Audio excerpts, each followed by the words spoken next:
Obviously, I'm thankful for the win, and anytime you can win, we're appreciative of that, and it's hard earned. But I'm disappointed in a lot of different ways, and a lot of different areas. It was not a clean game. It was not a pretty game.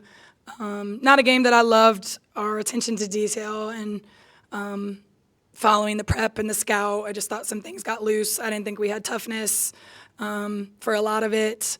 Just one of those games where you win, but it doesn't feel like you won. And I don't do like ugly wins. I want to see our team continue to improve and get better.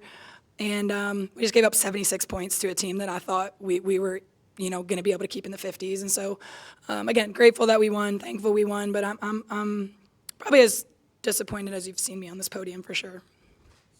So was that one reason you were playing different players towards the end? Was it disappointment? Was it foul trouble? What was like? You had a lot of players who didn't start playing at the end. I think it was foul trouble throughout, so you saw some different lineups throughout. But yeah, at the end, I mean, we think the game's over. We don't contest shots. We don't rebound. We don't box out. There's loose balls. We're not on the floor. I subbed all 5 of them out. It's not the standard here at Arizona, and I'm really disappointed in that. Our ability to not finish a 40-minute game. You got a pretty good contribution from Molly tonight, maybe her best game. What do you think of her performance? Molly's great. If I am in a good mood talking about somebody tonight, it is Molly, because she is so coachable. She is so competitive. She gets straight A's. She's welcomes criticism and feedback and discipline and all those. She's a great teammate. She's always in the gym. I mean, she's a dream. Like, everybody needs multiple Molly Ladwigs on their team. And we're better because she's on our team, and she's going to continue to play more and more and more because, again, I'm going to play the people that do what they're asked, the people that are tough, hard-nosed, and just are coachable. And she made some passes and seemed to handle the ball well. Just her development as a point guard, what do you want to see there? Yeah, she's getting more comfortable. She's a true freshman, right, that was playing in high school a few months ago, so she's getting more and more comfortable. But again, she was one of the best players in the state of Nebraska. The kid doesn't necessarily look the part, right? But she gets it done. She's very just sneakily effective, and she's tough as they get. And like I said, she's just a dream. So she's just a freshman in game number 4 that's going to just continue to get more confident and better as the games progress. You talked a lot about Naomi White coming into the game. She pretty much lived up to the hype.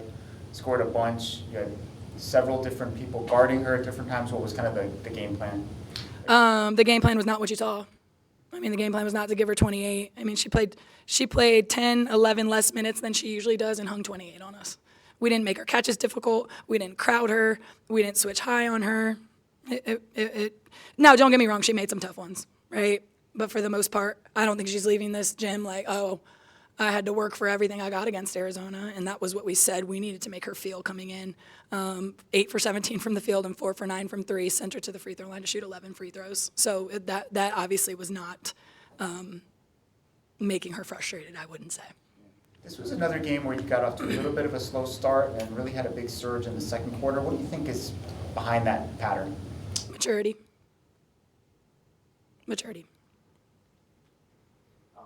Michaela, again, had a big scoring night. She seems like once she kind of gets that first one in, she gets on a roll. What did you see out of her offensive game? Offensively, she's great. She's aggressive. She's going to knock them down from 3. She's the one that from the three-point line needs to stretch it for us. Just going to continue to challenge her defensively. When she scores, we are asking a lot out of her on the offensive end of the floor, right? And so it's hard to ask somebody to, score 20-some a night and then also sit down and defend at the level that I expect, but that's the standard, So just going to continue to challenge her on the defensive end, to fight through some fatigue, continue to sit down and battle and compete, even when she's a little bit tired from having to work on the offensive end as hard as she does. When you think about that, I mean, we had Ari here tonight, and she was a player who did that on both ends. Yeah. So what can the players take from her in that regard? Yeah. That it can be done. You can be dynamic on offense and also be dynamic on defense. You got to have pride on that end of the floor. It's got to matter to you just as much when nobody's necessarily cheering for what you're doing on the defensive end. It's a lot easier to get up for making a shot or getting to the rim, but when you're on the other end and no one's necessarily cheering for the less glamorous stuff defensively, you got to be an inward competitor enough that stuff still matters to you on that end of the floor. And I'm not saying it doesn't to Mickey or anything like that, but they got to all understand that we're winning games on the defensive end of the floor this year. We might not score 87 again. I just know who we are, right? So 76 ain't going to cut it.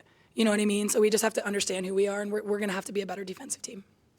It seemed like you guys wanted to push the pace as often as you could, but toward the end of the game when you're nursing a lead, maybe that's a time to slow it down a little bit. Did you want them to take some time off the clock a little bit more in those late game possessions, or were you okay with continuing to kind of push the pace and shoot it fairly early? No. We were saying be smart, and I just need to do a better job. We got to watch film. We got to, we got a long way to go from an IQ standpoint, and we're just going to continue to coach these guys. Those are learning moments. I'm glad we won. Some questionable shots at the end, some questionable passes, but that's why you go back, you watch film, you teach them, and you hope they retain it, and you hope they listen, and you hope they apply it for the next game. All right, thank you. Thank you.